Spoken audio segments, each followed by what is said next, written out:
Oi, pessoal, a gente está começando hoje o nosso primeiro episódio do Papo de Reumato. E eu trouxe hoje uma convidada extremamente especial. A grande maioria de vocês já conhece, mas mesmo assim eu vou chamá-la para ela se apresentar, que é Lígia Pessoa de Mello, dermatologista topíssima e que tem uma coisa extremamente importante nisso, que ela gosta tanto de doença psoriásica quanto eu. Lijoca, se apresente, por favor. Rafa, obrigada pelo convite. Em primeiro lugar, queria agradecer a você pelo convite. Fiquei muito lisonjeada e principalmente agora que eu soube que é o primeiro episódio, né? Acabei de postar assim, Papo de Reumato, um projeto que é a cara dela, é a cara de Rafa, uma pessoa que se comunica, que é apaixonada pelo que faz, né? Então, estou muito feliz de estar aqui. Eu sou Lígia, sou dermatologista, sou apaixonada por doenças imunomediadas da pele, dentre elas a psoríase, né, que é a grande protagonista. A gente compartilha essa paixão, então a gente não sabe em que horas eu entro, em que horas Rafa entra, porque é como se fosse uma doença só. Então, estou muito animada quando ela me convidou, eu nem perguntei sobre o que era, já imaginei sobre o que era, já aceitei. Pois é, tem esse viés. Às vezes o residente, eu pergunto assim, eu faço raio-x é de quê? Aí eles olham para mim e fez, é artrite psoriásica. Nem olha, assim, porque o viés psoriásico realmente... E assim, como uma doença com uma prevalência relativamente importante, né? E eu digo que a gente tem a cara da psoríase. Sim. O paciente perguntou hoje a mim, não, mas a senhora faz botox? Eu digo, faço, não, porque a senhora parece psoríase. Mas É isso aí. Na doença, né? Que é o que a gente foca tanto. Apesar de que realmente também, só fazendo a propaganda Botox, outra forma, ela faz muito bem também. Obrigada. Mas eu trouxe, na verdade, hoje algumas dúvidas minhas, né? Então, lembrando que esse foco é muito mais para médico mesmo, né? Para o público médico. Então, eu trouxe algumas dúvidas minhas reumatológicas. E deixo em aberto até se alguém tiver uma dúvida que realmente acha que é relevante e que não vai ser conversada aqui, a gente pode depois trazer Lígia de novo aqui, tá certo? Outros convidados também dermatológicos que gostam da psoríase e a gente conversa mais um pouco sobre isso também. Eu queria começar, na verdade, com uma coisa que eu vejo muita gente me manda, né, mensagens assim, Rafa, isso aqui é psoríase? E muitas das fotos que eles me mandam, na verdade, são eczemas. Ou, às vezes, são lesões mais fúngicas. E olha assim, eu não sou dermato. E eu sempre digo, olha, um dermato precisa ver. Eu acho que não é. Mas, às vezes, realmente confunde, né? E eu queria que você conversasse um pouquinho sobre, clinicamente, como é que a gente pode pensar num ou no outro. Obviamente, a gente sempre vai encaminhar para a dermatologia, porque a gente não vai conseguir fechar esse diagnóstico com o reumato. Mas para suscitar a gente, diante de um paciente, por exemplo, até mesmo com psoríase, que está com uma lesão nova, se aquilo de fato é psoríase, ou se na verdade é uma doença fúngica, ou é um eczema, ou é uma micose fungóide. Tá entendendo? Assim, conversa um pouquinho sobre isso. Eu acho importante, eu acho que vocês têm que saber sim, eu acho que vocês tendo uma noção, como a gente sonha em ter uma noção de reumato, eu sonho em ter uma noção de reumato também, eu acho que a gente diminui a jornada do paciente, que ainda é muito sofrida, né? Em outras doenças imunomediadas essa jornada é muito maior, mas na psoríase ainda é uma grande jornada e às vezes é um pequeno detalhe, né? Eu falo um pequeno detalhe que o reumato precisa para mudar o nome da doença, né, para deixar de chamar uma espondilite anquilosante e passar a chamar de uma artrite psoriásica axial, às vezes um detalhe. Então, o diagnóstico dermatológico, ele é difícil, mas ele é treinável, né? Então, assim, minha sugestão é que vocês treinem. E é um diagnóstico morfotopográfico. Então, é morfologia da lesão e topografia da lesão. Então, morfologicamente, a gente diz que a psoríase clássica, né, tem várias, é uma família, né, tem vários subtipos de formas clínicas de psoríase, mas a psoríase vulgar, a psoríase clássica, ela é uma placa, ou seja, ela é uma lesão maior que 1 centímetro, geralmente, maior que 1 centímetro, elevada, né? Ela não é deprimida, uma cicatriz é uma coisa atrófica, deprimida. A psoríase ela é uma placa elevada, eritematosa, ou seja, vermelha, a gente não diz hiperemiada, tá? A gente não diz Eritematosa. hiperemiadas são mucosas, né? A pele é eritematosa, então é vermelha, né? Já usei muito hiperemiado. Todo mundo usa. Mas já agora é só eritematosa. É uma placa eritematosa, uma placa elevada, eritematosa e descamativa. Certo. Entenda-se por escama, que a gente chama de uma lesão caduca, uma lesão que soltou, né? A lesão soltou, é uma escama. É diferente de uma vesícula seca do eczema. A escama, ela solta. Essa escama, ela solta ou de forma laminar, como a escama psoriásica, ou de forma furfurácea, como a escama da tinha, da pitiríase versicolor, né? Então, a gente vai descrever assim, é uma placa elevada, ovalada, ou então são várias placas eritematosas confluentes numa placa maior, eritemato descamativa, localizada em topografia, morfotopográfica. Faço extensora dos cotovelos, extensoras dos joelhos, que é a topografia básica da psoríase, né? Quando ela é a psoríase vulgar. Então, é basicamente isso. Agora, não é fácil, né, amiga? Para a gente é difícil. No eczema, a gente vai buscar a vesícula. A vesícula. Essa vesícula ela não está íntegra, como no ambulose, né? Ela é uma vesícula rota. Então, o eczema, ele mela, tá? A psoríase é seca. Entendi.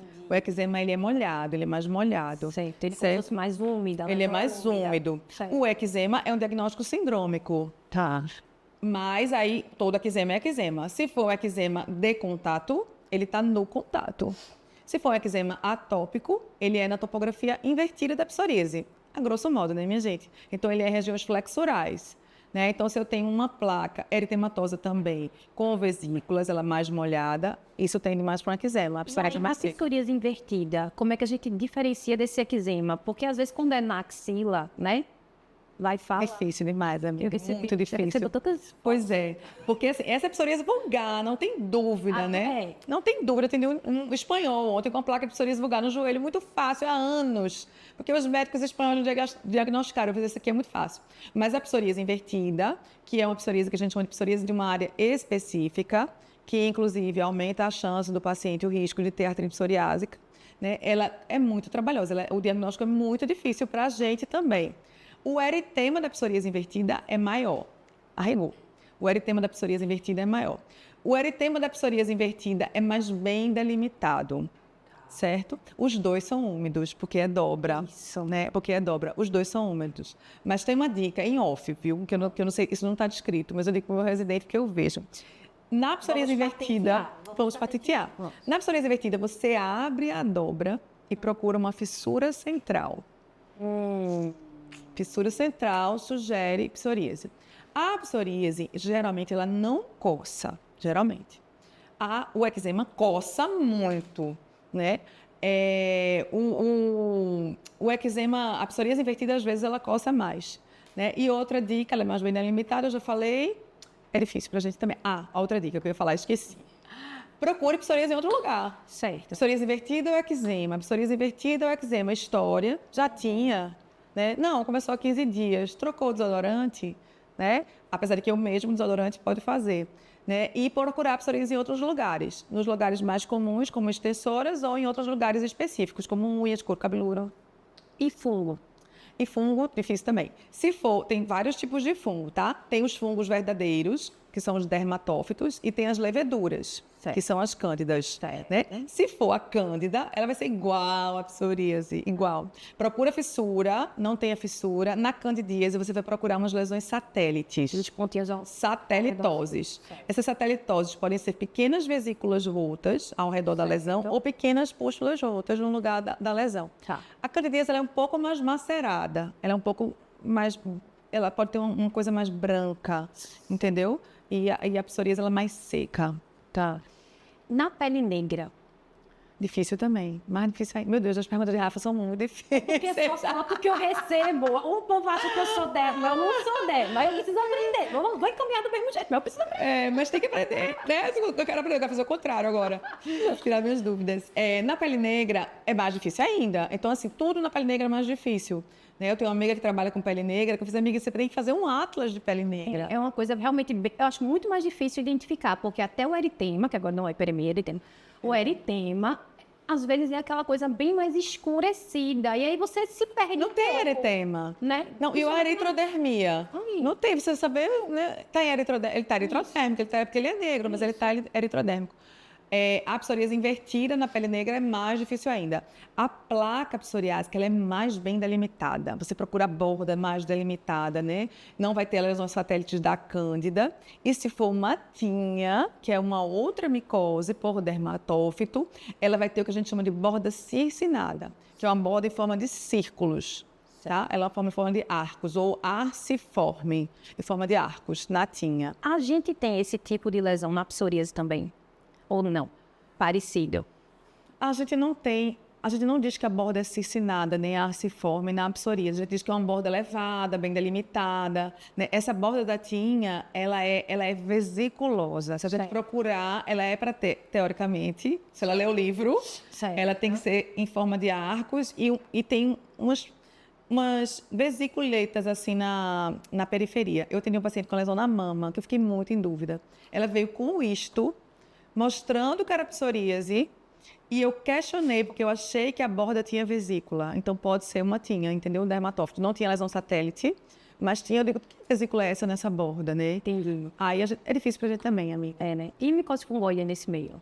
Micose fungoide nesse meio, a micose fungoide tem várias fases. Ela tem a fase micósica, que é a fase tumoral, onde a gente pode ver nódulos, tumores mesmo, e filtrações. E ela tem a fase pré-micósica, que é a dúvida, que é a parapsoríase. E às vezes na biópsia diz assim, é psoríase ou micose fungoide.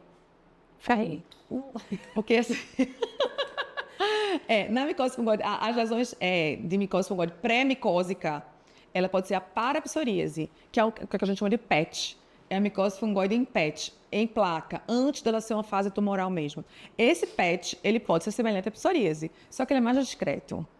Ele é mais claro, ele é uma coisa que o paciente diz assim, eu tô com uma lesão aqui, deixa eu olhar direito. Você diz, meu Deus, será que isso aqui é um PET micósico? Né? E aí você biopsia. No isto, o isto é totalmente diferente, pede revisão de lâmina. Porque no isto da micose fungoide, você vai ver o que eles chamam de epidermotropismo linfocitário. Os linfócitos sobem, né? Os linfócitos atípicos, eles tendem a invadir a epiderme. No isto psoriásico, a gente vai ver tudo aquilo que a gente já sabe. Acantose psoriasiforme, paraqueratose, certo? Microabscessos, hipogranulose. Então, assim, histopatologicamente, eles são opostos, assim, muito diferentes. Só que os patologistas, eles se defendem com razão assim. Você me mandou um punch de 3 milímetros. Muito difícil ele dar um diagnóstico por um pedacinho de pele. E a gente tem esse, como é que eu vou dizer, essa tradição na dermato, que quando você duvida de uma micose fungoide, biopsia de novo. Então, é difícil para a gente também. Então, eu tenho pacientes de dúvida que já fizeram 10 istos. Né? A gente tem um paciente em comum que ele voltou para mim agora, que eu vou te biopsiar de novo. Aí ele fez de novo. Mas a doutora Rafaela disse que eu tenho artrite psoriásica. Eu disse, eu acho que você tem. Sempre me marquei. Sabe? Mas eu fiz isso, tá muito estranho. Que psoríase é essa que não melhora? E o pior é que a artrite psoriásica dele, eu acho que é sem psoríase. Olha, entendi. Vê mesmo, que complexidade. É a dermatite mesmo. Olha aí. O babado. A gente depois pode falar sobre isso também. Associações de coisas. Dermatite, atópica com psoríase e o babado é quente. É muito difícil. É difícil pra gente também. Então, assim, não... E a gente faz... Eu falo assim, graças a Deus o nosso órgão é externo. Então, não tem problema, não tenho vergonha. Eu falo, meu Jesus, não tem vergonha, biopsia de novo. E nas doenças complicadas, a gente fala assim, biopsia mais uma vez, que um dia a micose fungoide aparece. Entendeu? Porque o patologista pegou aquele pedacinho, às vezes ele não vê isso que eu falei, o epidermotropismo, a atipia linfocitária, entendeu? É difícil também. Na dúvida, realmente, sempre se questionar. Porque hoje em dia, desculpa, não falo demais. Hoje em dia é mais fácil tratar psoríase. É psoríase que não melhora? Que conversa é essa? Eu sempre digo isso até na artrite psoriásica ou qualquer outra doença imunológica.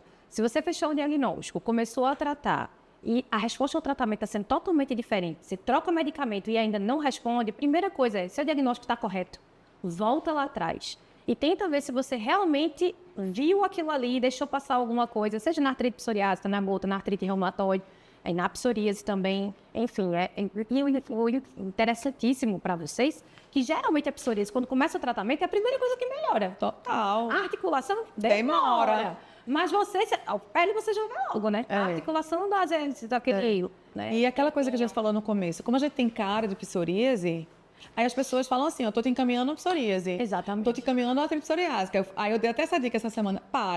E se pergunta, é uma psoríase mesmo? Exatamente. A primeira coisa que você tem que ter é o diagnóstico. Eu vejo muito isso também lá no ambulatório, assim, um monte de enxurrada de paciente de vários ambulatórios que de repente alguém acha que é uma psoríase aí manda lá, aí marca a consulta para mim. Aí quando eu vejo lá, às vezes é de fato, e às vezes não é uma artrite psoriásica, e enfim, né? Aí a gente vai redirecionar esse paciente. Mas eu queria tirar outra dúvida minha. Ai, meu Deus, tudo... Deus, é sobre a unha, né? Então, assim, outra coisa também que muitas vezes faz assim, doutora, olha, principalmente os residentes me mostram, faz, doutora, eu tô vendo essa unha aqui, ó, você tá vendo? Tem esses risquinhos aqui na unha. Isso é psoríase, né? Então, assim, fala um pouquinho sobre os detalhes de unha que a gente realmente deve valorizar e quando a gente vai pensar na psoríase, obviamente, a gente vai ter que mandar para vocês, para dermatologia, para fazer a dermatoscopia bonitinha e tal. A gente não anda com dermatoscópio, obviamente. Mas o que é que a gente vê de sinal, de fato, para pensar em psoríase? Quando pensar mais em fungo? Fala um pouquinho sobre isso aí. Às vezes você só precisa de uma unha para dar um diagnóstico, né? Exatamente. É difícil para a gente também. Mais difícil ainda do que pele, né? Então, as lesões clássicas das unhas. Primeiro que a unha é uma semiótica à parte. Então, tem outros nomes, né? Então, por exemplo, esses risquinhos que a gente vê na nossa unha, que Rafa falou, esses risquinhos longitudinais, a gente chama de onychorrex. Então, se a gente tirar o esmalte e olhar, a gente vai ver que nossa unha tem risquinho. A grande maioria das pessoas tem, né? A maioria das mulheres, na verdade, porque é uma característica das unhas frágeis. Isso, exato. Né? Então, assim, esses risquinhos a gente chama de onychorrex. A maioria tem, como o Rafa falou. Então, isso aí não é psoríase. Isso. A outra coisa super comum que a gente vê é aquele destacamento, aquele desfolhamento da unha se abrindo. Né? A unha são várias lâminas compactadas. Então, quando uma dessas lâminas solta, faz o que a gente chama de onychosquisia. A onychorrex e a onychosquisia são características das unhas frágeis, que são os achados mais comuns. Os achados psoriásicos mais comuns é o pite ungueal, que é aquela coisa que parece um dedal, parece um microfone assim. Tem alguma coisa de questão de numeração de pitings? Tipo assim, se for só 2, 3 pitings. Tem. Pites isolados não significam nada. Geralmente o pite da psoríase, ele é aquele monte de pitezinho meio, como é que eles chamam? Meio, acho que é cupuliforme, que ele é meio forma de meia lua, assim, juntinhos, como se a lesão da psoríase estivesse exatamente ali embaixo. Entendi. Porque o pite, ele é um reflexo de uma lesão no leito, né? Numa lesão na matriz. Na lesão da matriz. Então, eu fico imaginando assim na minha cabeça. Naquela matriz, houve uma inflamação psoriásica, né? Uma paraqueratose na matriz e dá os pitezinhos ali. Né? E ele sobe assim. Um pite mais grave, aí que faz as linhas de Bow, né? Aquelas coisas. Então, pite é uma coisa fácil de ver. O problema é que outras doenças também têm pite. Eczema tem pite? A alopecia areata tem? Lesão de Bow também, né? É. Tem líquen que pode dar coisa muito parecida, não é? Líquen da pite também. Então, assim, se a gente for estudar pite, tem um pite psoriásico, tanto os pites assim assado, psoriásico, os pites isolados, os pites mais profundos, eles podem estar menos numerosos, eles têm a ver com a alopecia areata. Então, o pite é uma coisa sugestiva de psoríase, tá? A onicólise, né? A mancha salmão. Então, assim, o pite ungueal. E outra característica, outra lesão bastante sugestiva de psoríase é uma mancha vermelhinha, rosa, no meio da unha, que essa mancha vai evoluindo para uma mancha amarela, que a gente chama de mancha em óleo. A mancha vermelhinha a gente chama de mancha salmão e a mancha amarelinha a gente chama de mancha em óleo. Tanto a mancha salmão como a mancha em óleo são características da psoríase no leito ungueal e representam uma onicólise, ou seja, um afastamento da unha no leito, que se manifesta como essa lesão. Entendi. Geralmente, nessa lesão, tem neutrófilo, né? Microabscesso, psoriásico. Então, geralmente, essa lesão é amarela. Então, a mancha em óleo é uma onicólise, um afastamento da unha do leito, no meio medial, diferente daquela onicólise que a gente tem por manipulação da unha, daquele afastamento da unha de tanta gente manipular, que é uma onicólise distal. Então, a onicólise medial da mancha salmão amarela. Então, uma dica boa que eu dou sempre é o seguinte: as unhas psoriásicas, elas são amarelas, porque é uma doença neutrofílica, né? Ela não é uma neutrofílica, assim, macroscopicamente, mas microscopicamente ela é uma doença que tem neutrófilo. Então, a unha psoriásica é amarela, né? A unha atópica não é amarela, a unha da bulose não é amarela, a unha fúngica não é amarela. A unha fúngica é castanha, né, é esverdeada. Então, a mancha em óleo, essa onicólise amarelada, ela é amarela. Foca nisso. Amarela.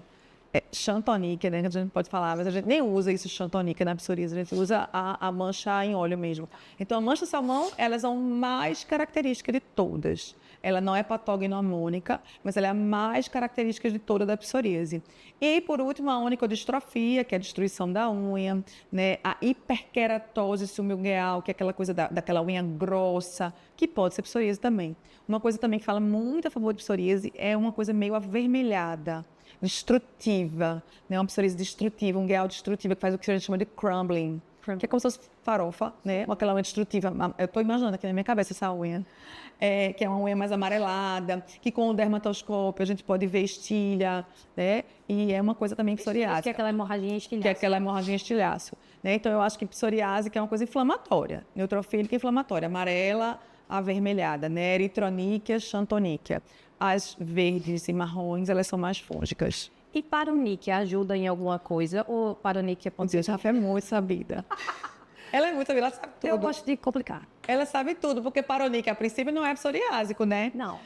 Paroníquea, a princípio, é uma doença oportunista da pessoa que está lavando louça, tratando o alimento, né? Perdeu a cutícula, que é a proteção que a gente não deveria tirar, e aí teve uma invasão oportunística de uma cândida e fez uma inflamação aqui na dobra, onde a gente tem um edema da dobra, que é a dobra que a gente chama de um tecido paroniquial, tem ali aquele edema e a perda da cutícula. Isso é um paroníqueo, diagnóstico sindrômico, oportunista, com uma cândida infectando secundariamente. A gente tem a paroníquea psoriásica, que é muito difícil também de dar o diagnóstico. Mas aí, geralmente, a gente vai atrás, né? Da história ocupacional, das outras unhas acometidas. Ó, ela tem paroníquea em todas as unhas. Como é isso, né? Na candidíase não tem isso. Ou então, às vezes, não sei nem se eu posso dizer isso, mas às vezes eu percebo na minha prática que a paroníquea psoriásica fica um pouco da cutícula. Como se não fosse a perda da cutícula. Da barreira. Da barreira, a cândida entrou, se aproveitou. Tem um pouquinho de cutícula aqui, a unha está meio amarelada, paroníquea psoriásica. É uma coisa do jeitão, é difícil isso, né? Eu falo para os residentes, isso aí só o longo grosso que vai dar para você. Não, com certeza, a gente tem que caminhar, mas é bom assim, a gente... Porque às vezes, o que é que a pessoa vê? A pessoa vê duas unhas, né, acometidas, tem paroníquea e já faz assim, é fungo, bateu porque tem isso, né? E aí lembrar que mesmo sendo poucas unhas, apesar de não ser, né, assim, enfim, mas a gente tem que lembrar da possibilidade também. Então, assim, possibilidades infinitas. Uma coisa que eu não vejo muito na psoríase é o pterígio ungueal, né, que é como se fosse um entalhe, que é bem característico do líquen, e a microníquea, que é a unha pequenininha, e a anoníquea. Pode ter. Porque como tem aquela coisa inflamatória, vermelha, destrutiva, pode ter aquela coisa do crumbling que eu falei. Você pode ter uma perda do aparelho completo. Mas geralmente não tem. Geralmente não tem. Isso é coisa do líquen. Doutora, eu tô sem unha, né? Sem unha, sem inflamação. É o líquen, que às vezes é muito agressivo. Então, a microníquea, o pterígio e a anoníquea é muito do líquen, entendeu? E o clipping ungueal, vocês costumam fazer assim? A gente faz. Ajuda, não ajuda? Porque, na verdade, quando o paciente tem só unha, né, é difícil. A gente usa ou um histopatológico mesmo, a biópsia do aparelho completo da unha, porque a gente pode ter doença psoriásica na matriz, no leito e na própria lâmina, né? Então, o ideal é você fazer um fuso de uma parte do aparelho ungueal e mandar isso aí. Isso às vezes atrapalha, né? É inviável, às vezes o paciente não quer fazer, tem cicatriz, dói bastante. E aí a gente pega um alicate mesmo, que o dermato também usa, tira um pedacinho da unha, bota no vidro seco e manda para o isto. Isso aí vocês podem fazer. Corta a unha do paciente. Não, para você, é só para dizer que existe essa possibilidade. Mas faz, porque vou ter alicate no meu consultório. Porque ajuda. Vou mandar para você. Alicate. Aí parte, bota no vidro seco e manda para o isto. Lá no patologista, ele pode ter algumas coisas que ajudem. A sensação que eu tenho é que eles estão construindo ainda um conjunto de achados da lâmina, porque vai só a lâmina, né? Vai só a lâmina. Mas, por exemplo, uma onicocariose, né? A presença de núcleo na lâmina falaria a favor da psoríase, que seria o correspondente da paraqueratose, que é a permanência dos núcleos, né? O turnover epidérmico é tão alto que eles não perdem o núcleo e a característica da epiderme psoriásica é a permanência dos núcleos em todas as camadinhas. Então, a presença do núcleo na lâmina, psoríase, uma pústula estéril, né? Um microabscesso, psoríase. Mas eu acho que isso ainda vai evoluir mais. Eu acho que ainda vem coisa de clipping por aí, que é tirar só a lâmina. Perfeito. Muito bom saber essas coisas todas, né? Quero tirar outra dúvida minha. E aí, couro cabeludo, certo? Começando do básico, né? Que para vocês é básico, para a gente não é tão básico. Não, nem para a gente é muito difícil. É muito difícil. A dermatite seborreica, né? E a psoríase. Muito paciente chega para mim e aí eu pergunto, né? Tem psoríase? Como a psoríase não é tão conhecida como a dermatite seborreica, né? Já diz que não. E aí quando eu vou perguntar, mas o cabelo às vezes aparece como se fossem umas cascas, às vezes fica mais fácil dele entender assim, apesar de a gente saber que não é casca. E aí ele faz, a dermatite já me disse que eu tenho uma dermatite seborreica. E aí vem a questão. É ou não é? Como é? Já passou aqui do limite, enfim. Fala um pouquinho sobre essas diferenças, né? E da seboríase, que é a seboríase, nova... que é doença psoriásica, dermatite psoriasiforme, né, que a gente não sabe. Mesma dificuldade. Então, assim, a dificuldade da psoríase sempre vai ser as áreas específicas, né? A psoríase clássica não tem dúvida, mas assim, unhas, cabelos e dobras é sempre a dificuldade para vocês e para a gente. Então, o cabelo é isso que Rafa falou. A placa psoriásica ela é mais bem delimitada do que a placa da dermatite seborreica. A dermatite seborreica, eu acho que ela é uma coisa mais assim de microbioma, de couro cabeludo sensível, né? Uma escama mais furfurácea, ou seja, meio farinha, assim, meio solta. Né? A psoríase não, é uma doença inflamatória, com o turnover epidérmico aumentado, com o componente lá inflamatório, linfocitário, tudo aquilo que a gente sabe, neutrofílico, tudo aquilo que a gente sabe. Então, a placa psoriásica ela é mais eritematosa, mais bem delimitada, com escamas laminares. Essa placa, ela tende nem sempre a passar da linha de implantação. Então, a gente vai levantando, né, o couro cabeludo do paciente e vai procurando a borda, procura a borda. Então, uma coisa que a gente faz é procura a mancha em óleo, procura a borda, né, procura o cotovelo, a gente vai procurando coisas. E, às vezes, quando você abre, você diz, não, isso é uma placa psoriásica, uma placa grande, vermelha, né, eritematosa, bem delimitada, com escamas laminares, que tem um contorno, uma borda bem delimitada, passando da linha da implantação, é psoríase. Às vezes, essa lesão vem para a face e fica mais difícil ainda. Psoríase de face é muito difícil de dar o diagnóstico. E é tão difícil, amiga, que às vezes vocês dão o diagnóstico de uma artropatia soronegativa psoriásica, começam o tratamento e o paciente diz a gente, aquela minha caspa melhorou. Acaba... Eu tenho vários casos assim. Doutora, aquela minha caspa melhorou. Eu digo, meu Deus, era uma psoríase. Né? Então, a gente tem que estar muito atento, né? Desde ao exame clínico mesmo do paciente. Dentro do ouvido, fala mais a favor realmente de psoríase ou pode ser também dermatite seborreica?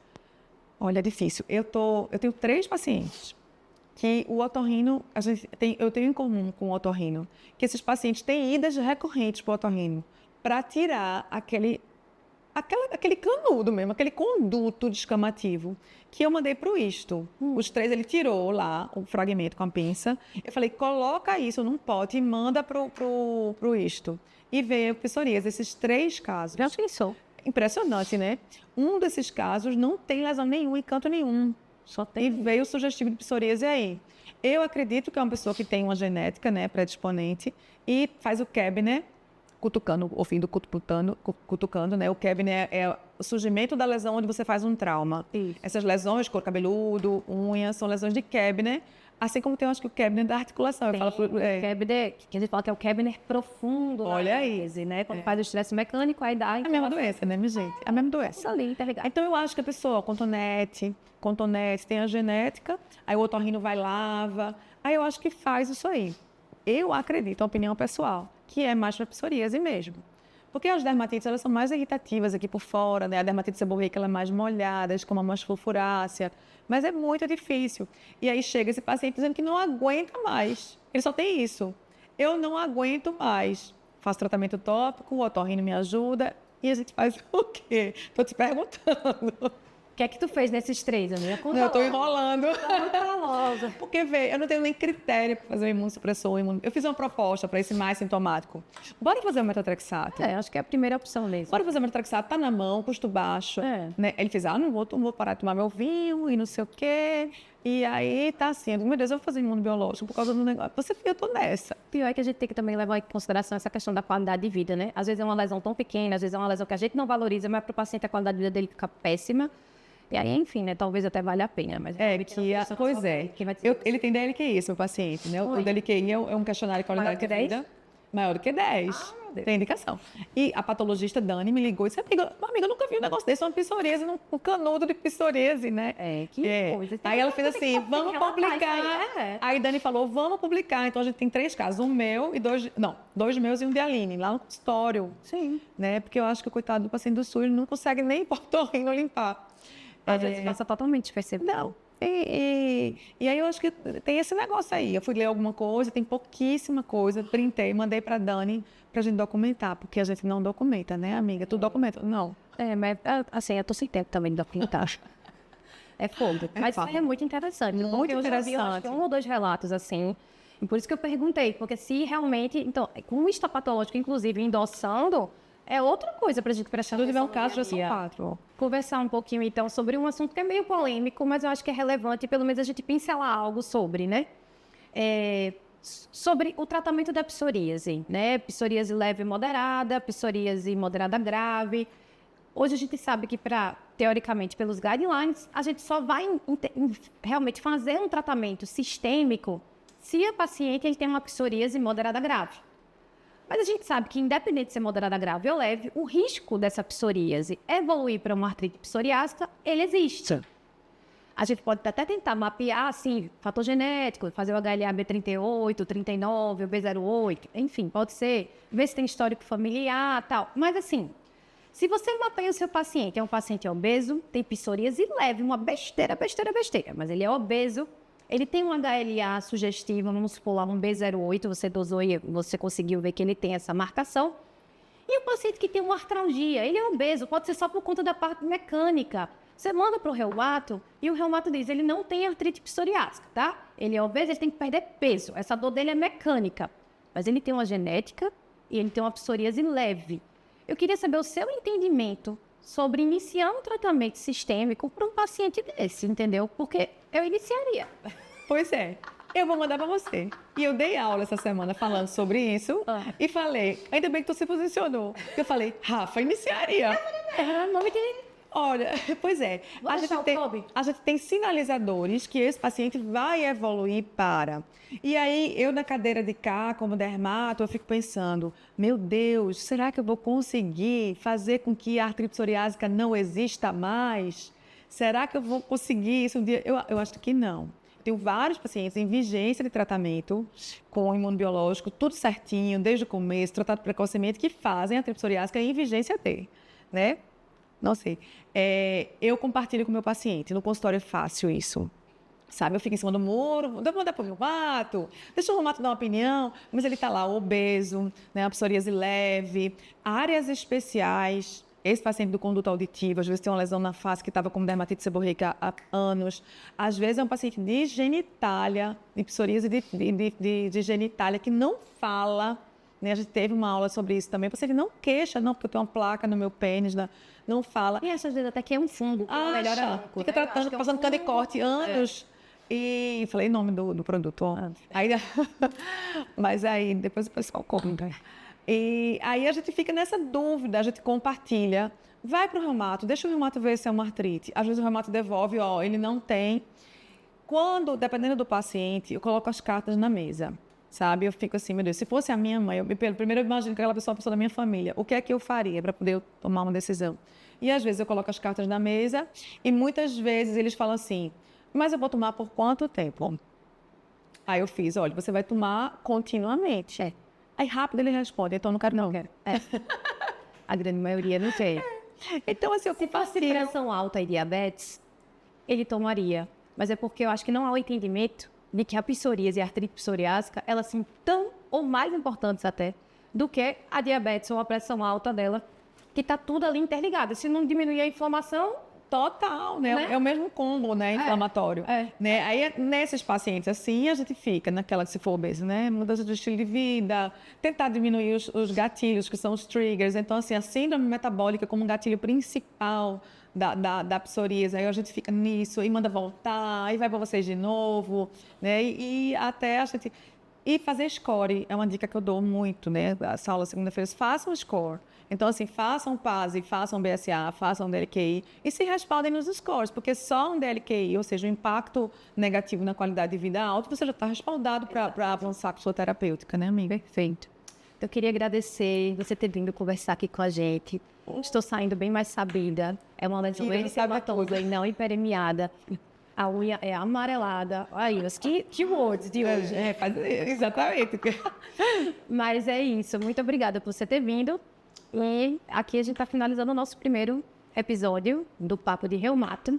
Lígia, quer falar alguma coisa? Eu quero agradecer Eu, como sou podcaster já, quero pedir para vocês seguirem a doutora Rafa Gonçalves e me seguirem. Meu arroba é Lígia Pessoa de Melo. Queria agradecer demais a Rafa, eu amei a vontade que dá de passar a tarde aqui conversando sobre a nossa paixão, amiga. Né? Amei, passou o que a gente nem sentiu. Queria agradecer e desejar boa sorte no seu projeto, que é a sua cara, que é a Reumato que se comunica com todo mundo, com médicos e pacientes. Obrigada. É isso.